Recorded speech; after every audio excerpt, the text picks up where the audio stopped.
भक्तों, शनिवार के दिन जो भी भक्त सूर्यपुत्र भगवान शनि देव जी के इस मंत्र का जाप करता है या सुनता भी है, उसका बुरे से बुरा समय भी अच्छे समय में बदल जाता है। फिर चाहे वह शनि की ढैया हो या 7.5 हो, सभी का प्रभाव शनि देव जी बहुत कम कर देते हैं।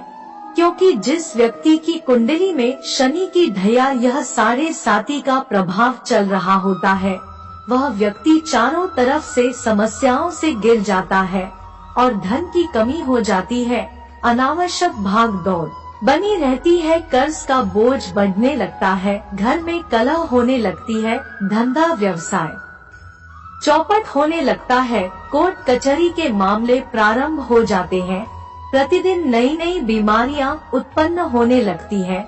मनुष्य मानसिक, शारीरिक व आर्थिक रूप से बहुत परेशान हो जाता है। कभी कभी तो जिस व्यक्ति के ऊपर शनि की ढैया और 7.5 का प्रभाव होता है, वह व्यक्ति मृत्यु तक को भी प्राप्त हो जाता है। कुल मिलाकर ज्योतिषाचार्य का यह कहना है कि शनि की ढैया व 7.5 की दशा से खराब दशा कोई नहीं होती है। प्रिय भक्तों, शनि की ढैया व 7.5 प्रत्येक मनुष्य के जीवन में कई बार आती है और जब जब यह दशाएं मनुष्य के जीवन में आती है तो मनुष्य को आदि व्याधि से घेर लेती है।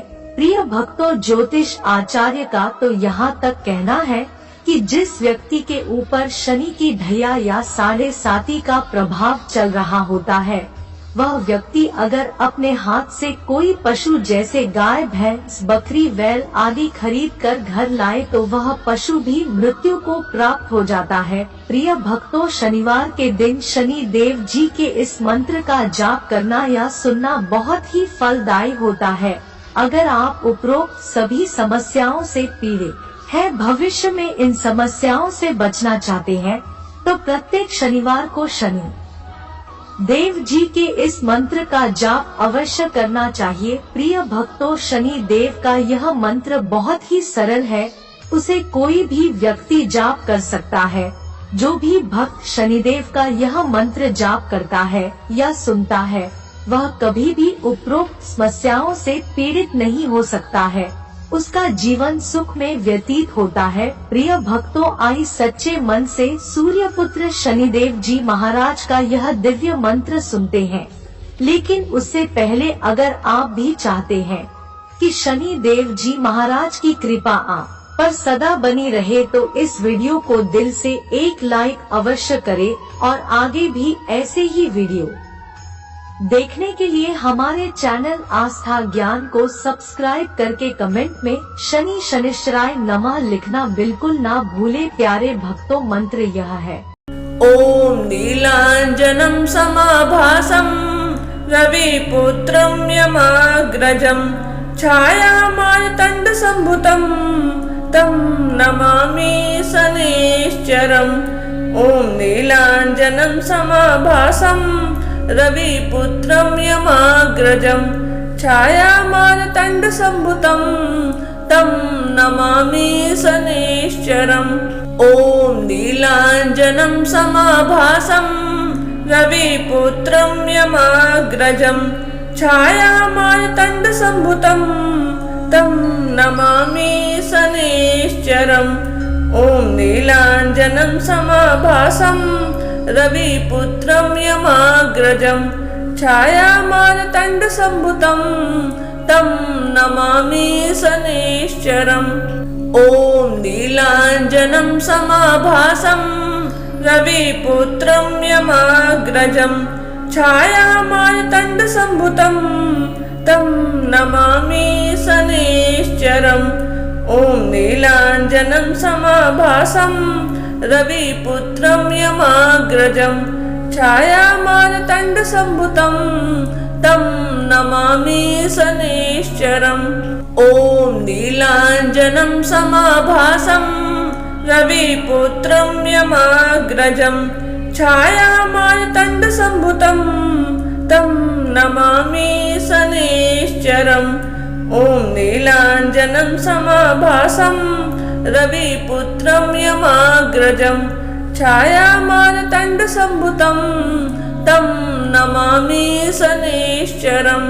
ॐ नीलाञ्जनं समाभासं रविपुत्रं यमाग्रजं छायामार्तण्डसम्भुतं तं नमामि शनैश्चरम्। ॐ नीलाञ्जनं समाभासं रविपुत्रं यमाग्रजं छायामार्तण्डसम्भुतं तं नमामि शनैश्चरम्। ॐ नीलाञ्जनं समाभासं रविपुत्रं यमाग्रजं छायामार्तण्डसम्भुतं तं नमामि शनैश्चरम्। ॐ नीलाञ्जनं समाभासं रविपुत्रं यमाग्रजं छायामार्तण्डसम्भुतं तं नमामि शनैश्चरम्। ॐ नीलाञ्जनं समाभासं रविपुत्रं यमाग्रजं छायामार्तण्डसम्भुतं तं नमामि शनैश्चरम्। ॐ नीलाञ्जनं समाभासं रविपुत्रं यमाग्रजं छायामार्तण्डसम्भुतं तं नमामि शनैश्चरम्। ॐ नीलाञ्जनं समाभासं रविपुत्रं यमाग्रजं छायामार्तण्डसम्भुतं तं नमामि शनैश्चरम्। ॐ नीलाञ्जनं समाभासं रविपुत्रं यमाग्रजं छायामार्तण्डसम्भुतं तं नमामि शनैश्चरम्।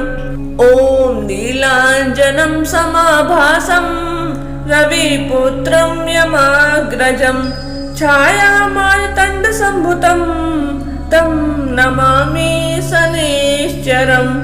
ॐ नीलाञ्जनं समाभासं रविपुत्रं यमाग्रजं छायामार्तण्डसम्भुतं तं नमामि शनैश्चरम्।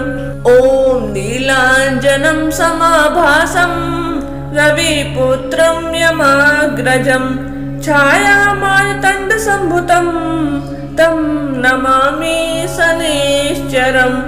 ॐ नीलाञ्जनं समाभासं रविपुत्रं यमाग्रजं छायामार्तण्डसम्भुतं तं नमामि शनैश्चरम्। ॐ नीलाञ्जनं समाभासं रविपुत्रं यमाग्रजं छायामार्तण्डसम्भुतं तं नमामि शनैश्चरम्।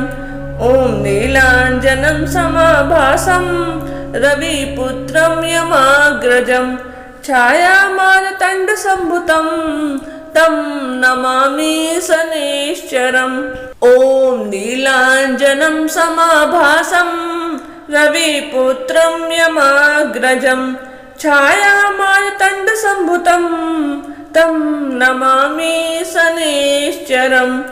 ॐ नीलाञ्जनं समाभासं रविपुत्रं यमाग्रजं छायामार्तण्डसम्भुतं तं नमामि शनैश्चरम्।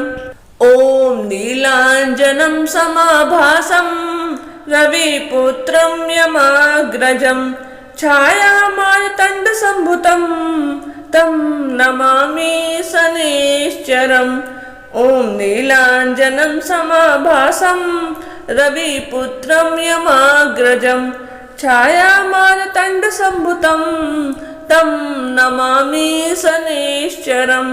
ॐ नीलाञ्जनं समाभासं रविपुत्रं यमाग्रजं छायामार्तण्डसम्भुतं तं नमामि शनैश्चरम्। ॐ नीलाञ्जनं समाभासं रविपुत्रं यमाग्रजं छायामार्तण्डसम्भुतं तं नमामि शनैश्चरम्। ॐ नीलाञ्जनं समाभासं रविपुत्रं यमाग्रजं छायामार्तण्डसम्भुतं तं नमामि शनैश्चरम्। ॐ नीलाञ्जनं समाभासं रविपुत्रं यमाग्रजं छायामारतण्डसम्भुतं तं नमामि शनैश्चरम्। ॐ नीलाञ्जनं समाभासं रविपुत्रं यमाग्रजं छायामारतण्डसम्भुतं तं नमामि शनैश्चरम्। ॐ नीलाञ्जनं समाभासं रविपुत्रं यमाग्रजं छायामारतण्डसम्भुतं तं नमामि शनैश्चरम्। ॐ नीलाञ्जनं समाभासं रविपुत्रं यमाग्रजं छायामारतण्डसम्भुतं तं नमामि शनैश्चरम्।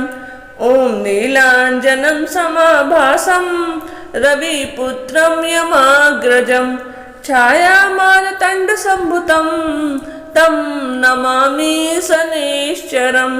ॐ नीलाञ्जनं समाभासं रविपुत्रं यमाग्रजं छायामारतण्डसम्भुतं तं नमामि शनैश्चरम्। ॐ नीलाञ्जनं समाभासं रविपुत्रं यमाग्रजं छायामारतण्डसम्भुतं तं नमामि शनैश्चरम्। ॐ नीलाञ्जनं समाभासं रविपुत्रं यमाग्रजं छायामारतण्डसम्भुतं तं नमामि शनैश्चरम्।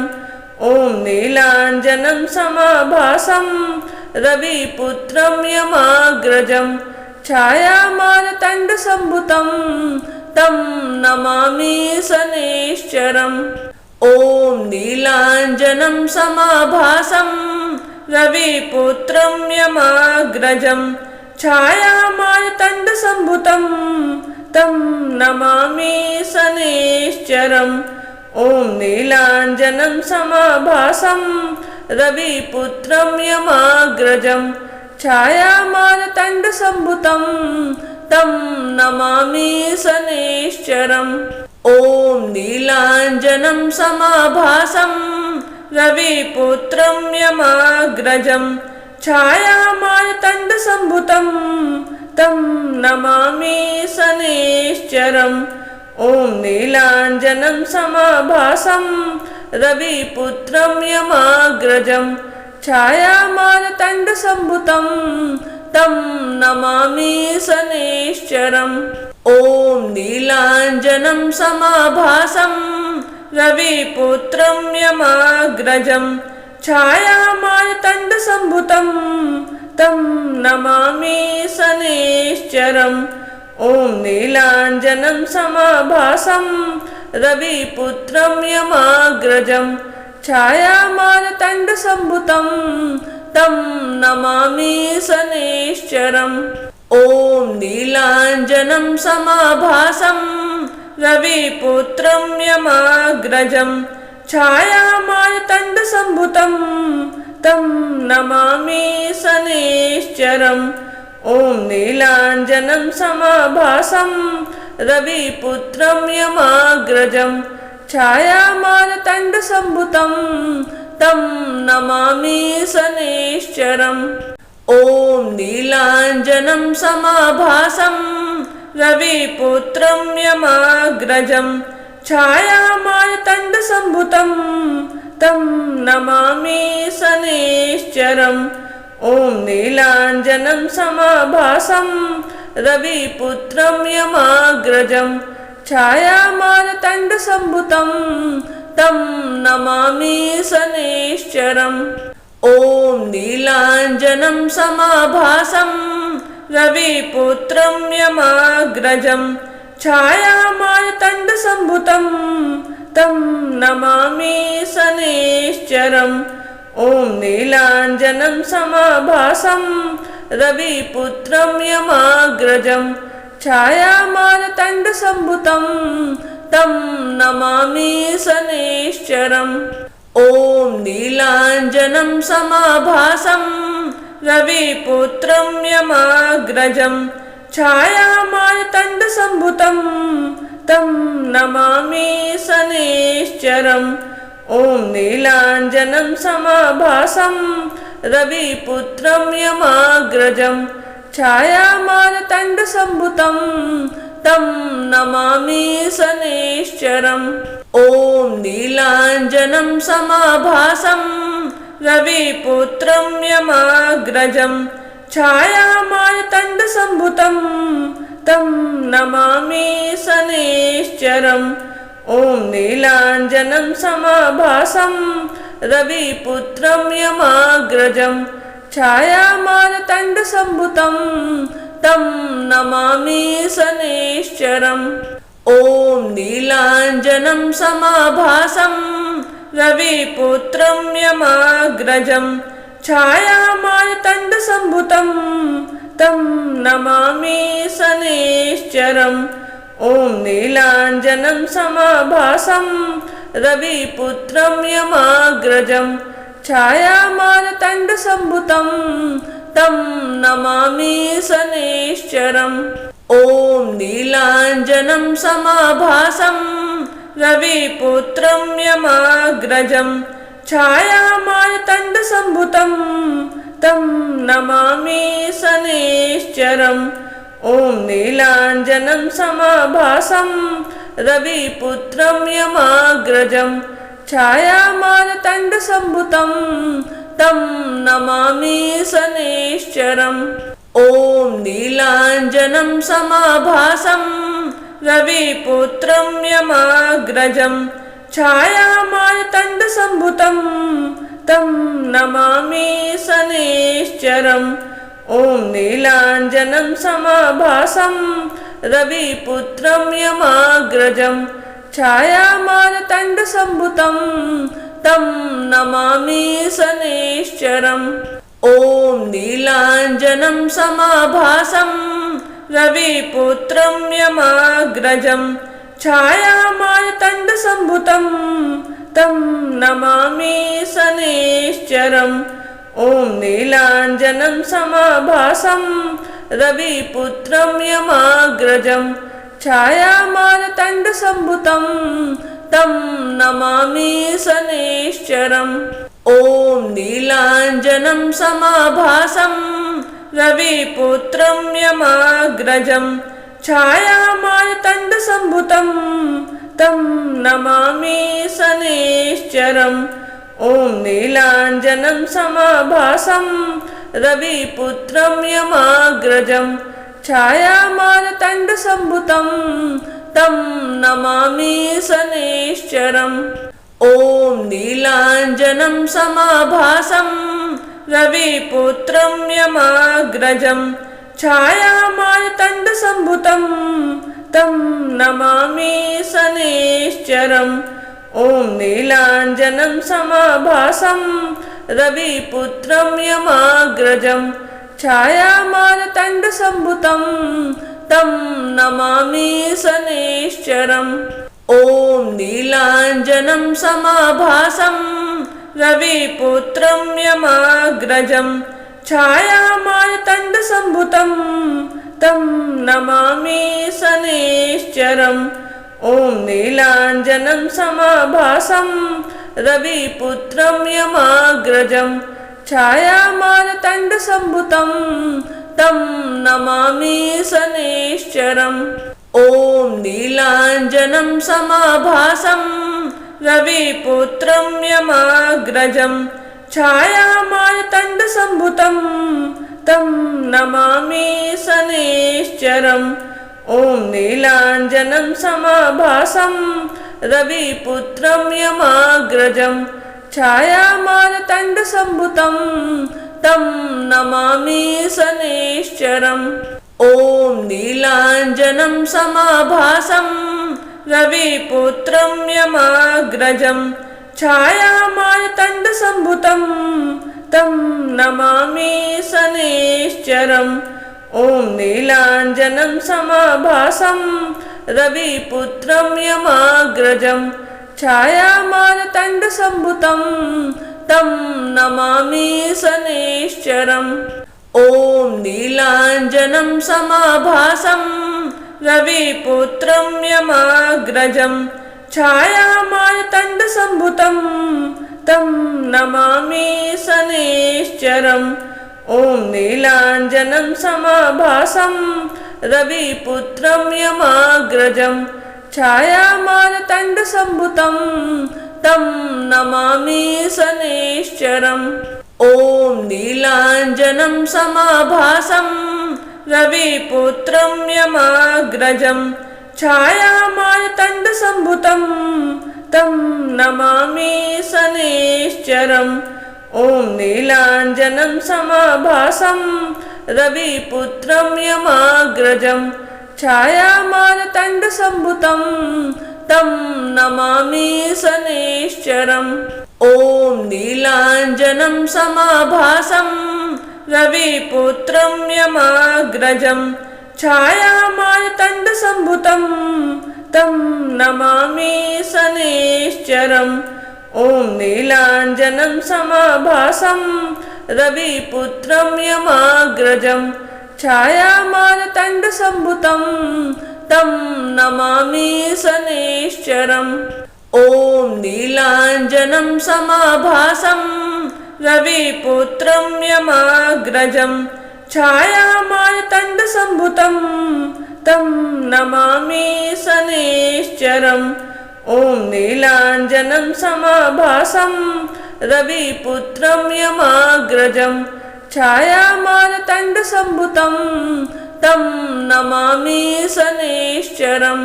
ॐ नीलाञ्जनं समाभासं रविपुत्रं यमाग्रजं छायामार्तण्डसम्भुतं तं नमामि शनैश्चरम्।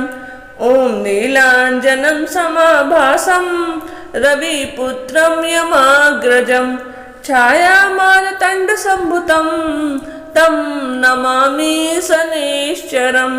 ॐ नीलाञ्जनं समाभासं रविपुत्रं यमाग्रजं छायामार्तण्डसम्भुतं तं नमामि शनैश्चरम्।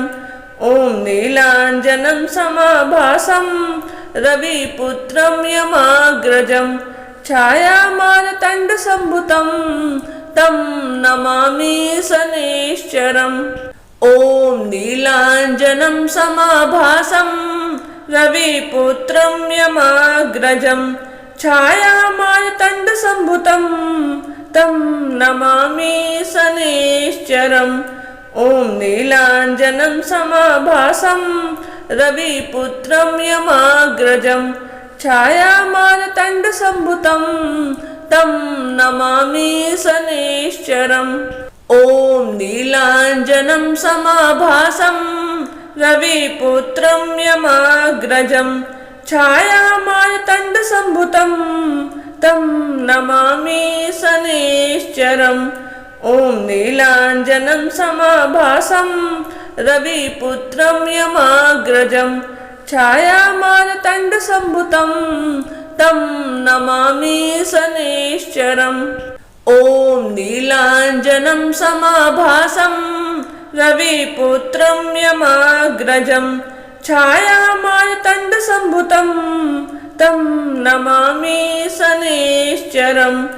ॐ नीलाञ्जनं समाभासं रविपुत्रं यमाग्रजं छायामार्तण्डसम्भुतं तं नमामि शनैश्चरम्। ॐ नीलाञ्जनं समाभासं रविपुत्रं यमाग्रजं छायामार्तण्डसम्भुतं तं नमामि शनैश्चरम्। ॐ नीलाञ्जनं समाभासं रविपुत्रं यमाग्रजं छायामार्तण्डसम्भुतं तं नमामि शनैश्चरम्। ॐ नीलाञ्जनं समाभासं रविपुत्रं यमाग्रजं छायामार्तण्डसम्भुतं तं नमामि शनैश्चरम्। ॐ नीलाञ्जनं समाभासं रविपुत्रं यमाग्रजं छायामार्तण्डसम्भुतं तं नमामि शनैश्चरम्। ॐ नीलाञ्जनं समाभासं रविपुत्रं यमाग्रजं छायामार्तण्डसम्भुतं तं नमामि शनैश्चरम्। ॐ नीलाञ्जनं समाभासं रविपुत्रं यमाग्रजं छायामार्तण्डसम्भुतं तं नमामि शनैश्चरम्। ॐ नीलाञ्जनं समाभासं रविपुत्रं यमाग्रजं छायामार्तण्डसम्भुतं तं नमामि शनैश्चरम्। ॐ नीलाञ्जनं समाभासं रविपुत्रं यमाग्रजं छायामार्तण्डसम्भुतं तं नमामि शनैश्चरम्। ॐ नीलाञ्जनं समाभासं रविपुत्रं यमाग्रजं छायामार्तण्डसम्भुतं तं नमामि शनैश्चरम्। ॐ नीलाञ्जनं समाभासं रविपुत्रं यमाग्रजं छायामार्तण्डसम्भुतं तं नमामि शनैश्चरम्। ॐ नीलाञ्जनं समाभासं रविपुत्रं यमाग्रजं छायामार्तण्डसम्भुतं तं नमामि शनैश्चरम्। ॐ नीलाञ्जनं समाभासं रविपुत्रं यमाग्रजं छायामार्तण्डसम्भुतं तं नमामि शनैश्चरम्। ॐ नीलाञ्जनं समाभासं रविपुत्रं यमाग्रजं छायामार्तण्डसम्भुतं तं नमामि शनैश्चरम्। ॐ नीलाञ्जनं समाभासं रविपुत्रं यमाग्रजं छायामार्तण्डसम्भुतं तं नमामि शनैश्चरम्। ॐ नीलाञ्जनं समाभासं रविपुत्रं यमाग्रजं छायामार्तण्डसम्भुतं तं नमामि शनैश्चरम्। ॐ नीलाञ्जनं समाभासं रविपुत्रं यमाग्रजं छायामार्तण्डसम्भुतं तं नमामि शनैश्चरम्।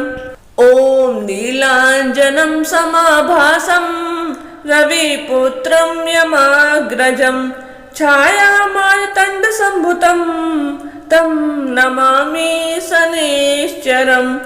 ॐ नीलाञ्जनं समाभासं रविपुत्रं यमाग्रजं छायामार्तण्डसम्भुतं तं नमामि शनैश्चरम्।